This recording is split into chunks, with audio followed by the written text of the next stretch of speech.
बोली महापुरुष अच्युतानंद जी की जय। सुधी ज्ञानी गुणी मंडली आज मालिका वचन को आपण मानक स्वागत जनाऊँ। आज मालिका वचन रे आम आलोचना करिया जाऊँ। महापुरुष अच्युतानंद मालिकार नाम है हरि अर्जुन चौतीसा। हरि कहते अर्जुन को द्वापर जुगरे कलिजुगर विवरणी कलिजुगर घटनावली कलिजुगर लोकचरित्र कलिजुगर सामाजिक व्यवस्था किपरि हेबो ई कथा को हरि कहते अर्जुन को जहाँ को अच्युतानंद महापुरुष मालिकार नाम हरि अर्जुन चौतीसा रे ई विषय आलोचना करछन काहंग आगरे शिष्य रामचंद्र निकट में कौन कहले कहले कर जोड़ी कहे पार्थ श्रीकृष्ण छामोरा कर जोड़ी कहे पार्थ श्रीकृष्ण छामोरा कह कली जुग रीति कमलार बर कि प्रकार हे कि प्रकार हे कली जुगे नाश जीवे न रहे कि प्रकार हे कली जुगे नाश जीवे न रहे। कर जोड़ी कहे पार्थ श्रीकृष्ण छामोर कह कली जुग रीति कमलार बर कि प्रकार हे कली जुगे नाश हेबे न रही। यो प्रकार कि भली भाव कली जुगर लोक माने नाश हेबे काहे नाश हेबे कौन पे विनाश जीवी यही कथा रामचंद्र पचारुचंदी गुरु अच्युतानंद को जाको भगवान कृष्ण को पचारिते हरि की पचारिते अर्जुन द्वापर जुगरे कहले खगपति अर्जुन को बोलंती वचन ख्यातनो हईति जा पूछिलो अर्जुन क्षमे सोना हे क्षमे सोना हे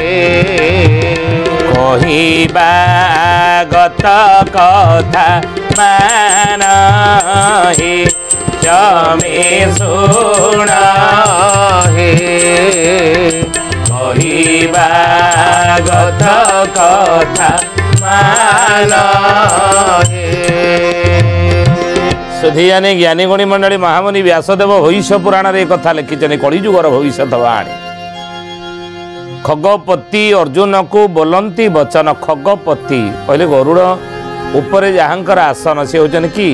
स्वयं भगवान स्वयं विष्णु स्वयं हरि कहती ख्यात नुहती जहाँ पूछिलु अर्जुन हे अर्जुन तू मते जहाँ पचारिलु ता ख्यात नुह बा ता कहिबा उचित नुह ये बहुत गुप्त कथा क्षमे शुण हे कहिबा आगत कथा मान हे तदे आगत भविष्यतर कथा मु कहूची कौन ना घोर कली जुगे कार ज्ञान न रहिब घोर कली जुगे कार ज्ञान न रहिब घरे घरे मिथ्यावाद कलियो पूजिब घोटी जीव हे घोटी जीव हे पुर पाप प्राणी को ग्रासीब हे घोटी जीव हे पुर पाप प्राणी को ग्रासीब भगवान कहले रे अर्जुन घोर कड़ी जुगे कार ज्ञान न रहिबो महापुरुष लिखिछन अच्युतानंद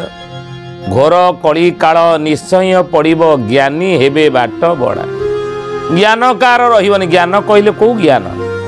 स्कूल शिक्षक जो आमको पाठ पढ़ुचन से ज्ञान A+B होल स्क्वायर जहाँ हम से पाठ ना ताले कौ पाठ मिशाण फेड़ाण ये पाठ ना कौ ज्ञान रहिबो नाही ज्ञान हे ज्ञानी गुणी मंडली आम अल्प बहुत एक कथा जानी न्यूटन आविष्कार कले जे कौन ना पृथ्वीर माध्याकर्षण शक्ति रही जो माध्याकर्षण शक्ति बल प्रत्येक वस्तु को सी निज आड़ को आकर्षित करूनी उपरक गोटे आम पेंडु पकड़े से तौक आसूँ कहीं उपरक तो चली जाऊना ना कौन कहीं जाऊना कहीं तौक आसूना ये पृथ्वीर माध्याकर्षण शक्ति आम किए देखीचे से शक्ति देखीचे ना ताको अनुभव विज्ञान सिद्धांत देला देखंतु आम अनुभव करी अनुभवर शक्ति ही स्वयं प्रभु तेणु हे ज्ञानी गुणी मंडली अच्युतानंद महापुरुष ई कथा मालिकार लिखिले बोले कहार ज्ञान रहा ये ज्ञान ईश्वरीय ज्ञान भगवत ज्ञान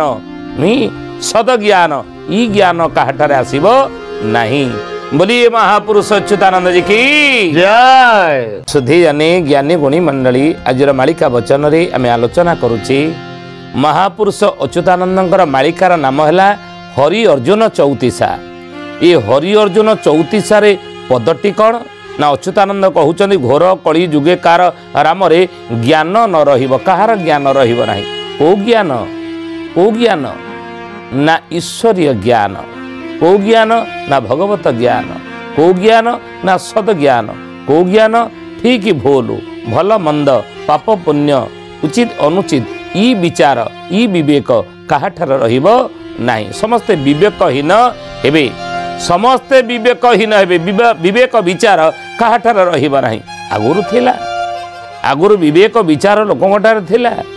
विवेक विचार बुद्धि ज्ञान लोकंठारे थिला किंतु ई ज्ञान कलिजुग शेषार्धरे रामचंद्र रहिबो नाही। आज देखंतु कहाठार नाही अछि ना जणे बुढ़ी मरुथिले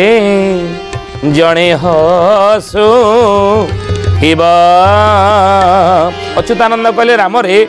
वर्तमान कलिजुग रे लोकमानकर चरित्र को बड़े हिची देख कलिहत मनीष मानकर आचार विचार विवेक बुद्धि किमिति हेची देख अर्थ जणे बुड़ी जाउथिबा लोक को मानवीय धर्म मनीषर कर्तव्य 18 खंड पुराण लिखिदे महामुनि व्यासदेव को जिते नारद पचारे 18 खंड पुराण लिखि सारा पर महामुनि व्यासदेव को जिते नारद पचारे कहले हे महामुनि हे व्यासदेव हे व्यासाय विष्णु स्वरूप आपण 18 खंड पुराण एते ज्ञान लिखिले एते ज्ञान आपण लिखिले ये ज्ञानर सार कौन ए ज्ञानर निर्यास कौन। महामुनि व्यासदेव कौन कहले जानती ये ज्ञानी गुड़ी मंडल शुणी नि कौन कहले के अष्टादश पुराणेषु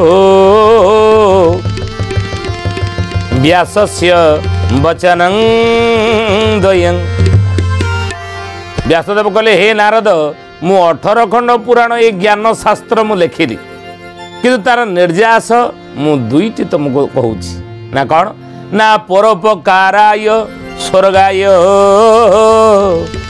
ये पापाय परपीडनम। परोपकाराय स्वर्गाय परर उपकार परर हित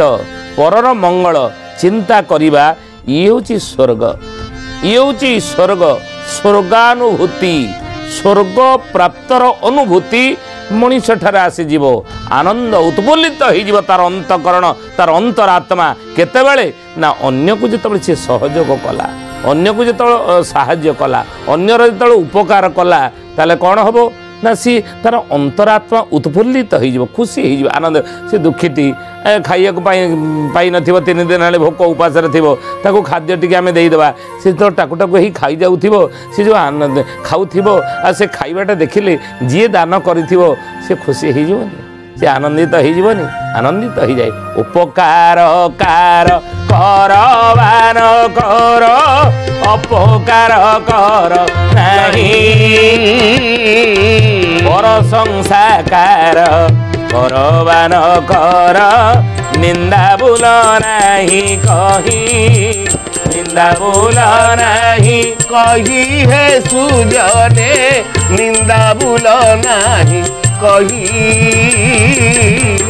निंदा बुल नहीं कही है सुजने निंदा बुल नहीं कही। उपकार आगुरु लोक माने करुले परोपकार करुले व्यासदेव सही कथा कहले बा परोपकाराय स्वर्गाय परर उपकार कर जगतर मंगल कर कले कौन लाभ मिल